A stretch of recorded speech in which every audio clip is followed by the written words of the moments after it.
শামসুল আলমকে সভাপতি এবং আজিজুল হক খোকনকে সাধারণ সম্পাদক করে যুক্তরাষ্ট্র শ্রমিক লীগের নতুন কমিটি অনুমোদন করেছে কেন্দ্রীয় কমিটি।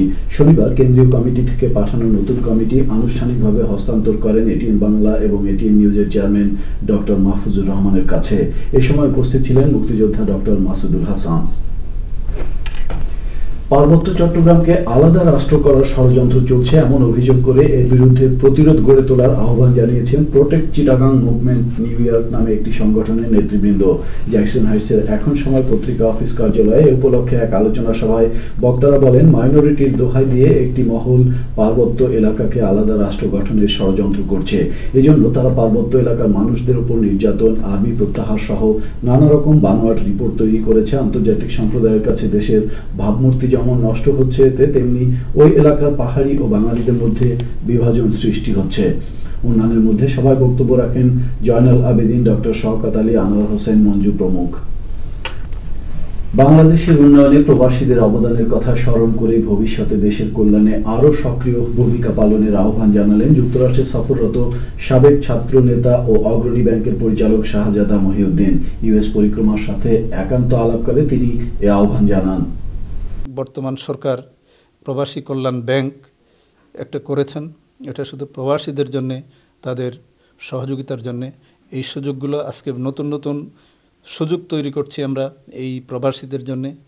প্রবাসীরা যেন বিভিন্ন প্রকল্পে বাংলাদেশে বিনিয়োগ করতে পারে, তাদের সহযোগিতার জন্যে আমরা অনেকগুলো কর্মসূচি আমরা হাতে নিয়েছি। এই কর্মসূচিগুলোর প্রতি উদ্বুদ্ধ হয়ে তারা যেন বাংলাদেশে আসেন, বাংলাদেশে বিনিয়োগ করেন। অতীতের অনেক সময়ের চেয়ে বর্তমান সময় বাংলাদেশে বিনিয়োগের জন্য অনেক বেশি সহায়ক এবং অনেক বেশি বিনিয়োগ বান্ধব। আমি প্রবাসীদের প্রতি, প্রবাসী বন্ধুরা, বিশেষ করে যুব সমাজ, তাদের প্রতি অনুরোধ জানাবো, আজকে যে সরকারের যেই নীতিমালাগুলো আছে ক্ষুদ্র ক্ষুদ্র শিল্প প্রতিষ্ঠার ক্ষেত্রে তারা যেন বিনিয়োগ করতে বাংলাদেশে এগিয়ে আসেন, সেই প্রত্যাশা, সেই আহ্বান আমার এখানকার যুব সমাজের প্রতি থাকলো। এবারে মেইনস্ট্রিম মিডিয়ার আলোচিত খবর। গত সপ্তাহে যুক্তরাষ্ট্রের মেইনস্ট্রিম মিডিয়াগুলোর আলোচিত খবর নিয়ে রয়েছে একটি ডেস্ক রিপোর্ট। বিগত 10 বছরে এবছর সবচেয়ে বেশি মাত্রায় অ্যালার্জি আক্রান্ত হচ্ছে মানুষ। নাক, চোখ চুলকানো ও পানি পড়া সহ অ্যালার্জির হরেক সমস্যায় ভুগছে যুক্তরাষ্ট্রের প্রায় 9.5 কোটি মানুষ। নিউ ইয়র্কের মতো শীতপ্রধান শহরগুলিতে এ সমস্যা আরও প্রকট। ঠান্ডা শেষে গাছে নতুন পাতা ও ফুল আসলেই পোলেন অ্যালার্জিতে ভোগেন বেশিরভাগ মানুষ। যাদের কোনোদিনই অ্যালার্জির সমস্যা ছিল না, তারাও নতুন নতুন অ্যালার্জিতে ভুগছেন। এই কারণে সাধারণ মানুষ অ্যালার্জি নিয়ে নানা চিন্তায় পড়েন। এসব চিন্তা থেকে মুক্ত থাকতে হলে অ্যালার্জি নিয়ে 9টি সাধারণ ধারণা রাখলেই যথেষ্ট। এগুলো হচ্ছে: অ্যালার্জির সিমটম স্পষ্ট না হওয়া পর্যন্ত ওষুধ না নেওয়া। অ্যালার্জি থেকে বাঁচতে নিয়মিত একই ব্র্যান্ডের ওষুধ খেলে চলবে না, কারণ সেম ব্র্যান্ডের ওষুধ কিছুদিনের মধ্যেই অ্যালার্জির জীবাণুরা চিহ্নিত করে এবং দুর্বল করে ফেলে, ফলে ওই ওষুধ আর কাজ করে না। বড়রা অ্যালার্জি শট নিয়ে তেমন লাভ নেই, কারণ শট শুধুমাত্র শিশুদের শরীরে কাজ করে বেশি। অ্যালার্জি হলে ফুল থেকে দূরে থাকুন। ফুলের স্পর্শ ও গন্ধ অ্যালার্জিকে উস্কে দেয়।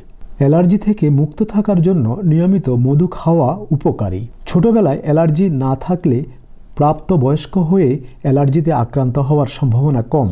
ঘরবাড়ি পরিষ্কার থাকলে অ্যালার্জিতে আক্রান্ত হওয়ার সম্ভাবনা কম থাকে। কোনো নির্দিষ্ট জিনিসে অ্যালার্জি হলে তা থেকে বিরত থাকুন। ছোট্ট লোমযুক্ত গৃহপালিত পশু থেকে অ্যালার্জি কম হয়।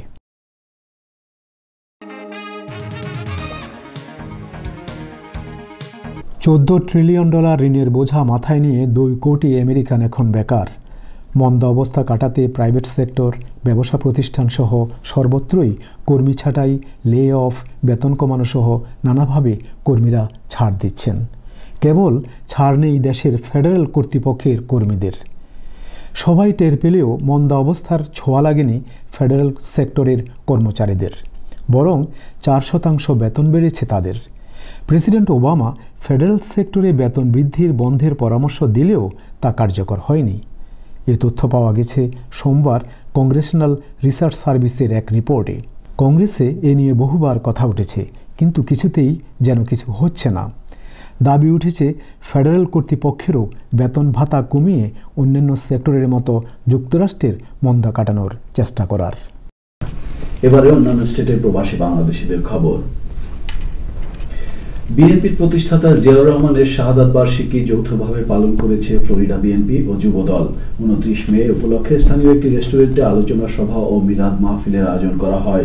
ফ্লোরিডা যুবদল সভাপতি মতিউর রহমানের সভাপতিত্বে সভায় জিয়াউর রহমানের বর্ণাঢ্য জীবনী তুলে ধরে অন্যান্যের মধ্যে আলোচনায় অংশ নেন এমরানুল হক, আব্দুর রশিদ খান, ফারুক সরকার, ফিরোজ খান প্রমুখ। তারা শহীদ জিয়ার স্বপ্ন বাস্তবায়নে একযোগে কাজ করার অঙ্গীকার করেন। মুসলিম উম্মাহ অফ নর্থ আমেরিকার উদ্যোগে 5 জুন হ্যামট্রমিক সিটির গেট অফ কলম্বাস হলে অনুষ্ঠিত হল বার্ষিক শিক্ষা সম্মেলন। সংগঠনের নর্থ জোনের সভাপতি মোহাম্মদ রফিকুল ইসলামের সভাপতিত্বে অনুষ্ঠানে কমিউনিটির উন্নয়নে যুব সমাজকে অগ্রণী ভূমিকা পালনের আহ্বান জানান বক্তারা। অন্যান্যের মধ্যে বক্তব্য রাখেন ডক্টর সাইদুর রহমান চৌধুরী, কংগ্রেসম্যান জন ক্যানিয়ার, দাউদ ওয়ালিদ, ডক্টর রেহমান একাদার প্রমুখ। বিএনপির প্রতিষ্ঠাতা রাষ্ট্রপতি জিয়াউর রহমানের 30তম শাহাদাত বার্ষিকী পালন করেছে নিউ জার্সি বিএনপি। 1 জুন বুধবার আটলান্টিক সিটির সাবওয়ে রেস্টুরেন্টে উপলক্ষে এক আলোচনা সভা ও মিলাদ মাহফিল অনুষ্ঠিত হয়। মাহবুবুর রহমান চুন্নুর সভাপতিত্বে এবং শামসুদ্দিন মাহমুদের পরিচালনায় সভায় জিয়াউর রহমানকে বহুদলীয় গণতন্ত্রের প্রবর্তক উল্লেখ করে তার স্বপ্ন বাস্তবায়নে কাজ করার জন্য জাতীয়তাবাদী আদর্শে বিশ্বাসী সকল প্রবাসীদের প্রতি আহ্বান জানান বক্তারা। Atlantic City cab drivers welfare সোসাইটির বার্ষিক সাধারণ সভা অনুষ্ঠিত হল 31 মে স্থানীয় স্যালভেশন আর্মি হলে। সভায় প্রধান অতিথি ছিলেন কাউন্সিলম্যান টিম মানকোচা। বিশেষ অতিথি ছিলেন ইয়েলো ক্যাব কোম্পানি প্রেসিডেন্ট পল রোজেনবার্গ। ক্যাব ড্রাইভারদের নিরাপত্তা সহ বিভিন্ন সমস্যা এবং সোসাইটির পূর্ণাঙ্গ সংবিধান তৈরি সহ নানা বিষয় নিয়ে আলোচনা হয় এবং সংগঠনের আয় ব্যয় তুলে ধরা হয় এই সাধারণ সভায়। পেনসিলভেনিয়ার বিভিন্ন স্কুল, সিটি এবং ব্যুরো কাউন্সিলম্যান প্রতিনিধি নির্বাচনের বাছাই পর্বে বাংলাদেশি প্রার্থীরা নির্বাচিত হয়েছেন। 17 মে প্রাইমারিতে নর্থ পেন স্কুল বিভাগ পরিচালনা কমিটিতে বাংলাদেশি প্রার্থী আহসানুর রহমান, ব্যুরো কাউন্সিলম্যান প্রার্থী মোহাম্মদ রাজ্জাক, শেখ সিদ্দিক, আলাউদ্দিন পাটোয়ারি, আবু নাসের, অ্যাডভোকেট কামাল উদ্দিন বিভিন্ন পদে নির্বাচিত হয়েছেন। যুক্তরাষ্ট্রের বস্টনে প্রথমবারের ন্যায় অনুষ্ঠিত হল নতুন প্রজন্মের শিশু কিশোরদের নিয়ে বাংলা গানের প্রতিযোগিতা ড্যাজেল বাংলা ইয়ংস্টার 2011।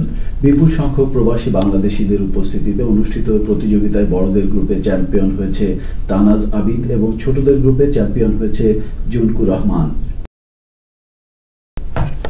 ইউএস পরিক্রমার শেষ পর্যায়ে আমরা শেষ করার আগে শিরোনামগুলো জানিয়ে দিচ্ছি আরো একবার। মিশিগানের বাংলাদেশিদেরকে ট্যাক্স ব্রেক সহ ব্যবসা বাণিজ্যের সুবিধা দেওয়ার জন্য টেইলর সিটি মেয়রের প্রতি আহ্বান জানালেন এটিএন বাংলা এবং এটিএন নিউজের চেয়ারম্যান ডক্টর মাহফুজুর রহমান। যুক্তরাষ্ট্রে এশিয়ান কৃষ্টি ও সংস্কৃতি তুলে ধরার আহ্বানের মধ্যে দিয়ে ফ্লোরিডার অরল্যান্ডোতে অনুষ্ঠিত হল দ্বিতীয় Asian food music and cultural festival. এবং যুক্তরাষ্ট্রে অনুষ্ঠিত আন্তর্জাতিক প্রযুক্তি প্রতিযোগিতায় 40টি দেশের শতাধিক বিশ্ববিদ্যালয়ের শিক্ষার্থীদের সাথে বুয়েটের 3 শিক্ষার্থীর অংশগ্রহণ। প্রিয় দর্শক, ইউএস পরিক্রমা আজ এ পর্যন্ত। ইউএস পরিক্রমা নিয়ে কোনো মতামত বা আপনার এলাকার অনুষ্ঠানের সংবাদ জানাতে চাইলে ইমেল করুন usporikroma@gmail.com এ। ATN Bangla New York studio থেকে বিদায় নিচ্ছি আমি ফকির সেলিম। আগামী সপ্তাহে ইউএস পরিক্রমা দেখার আমন্ত্রণ রইল। সে পর্যন্ত সকলেই ভালো থাকুন।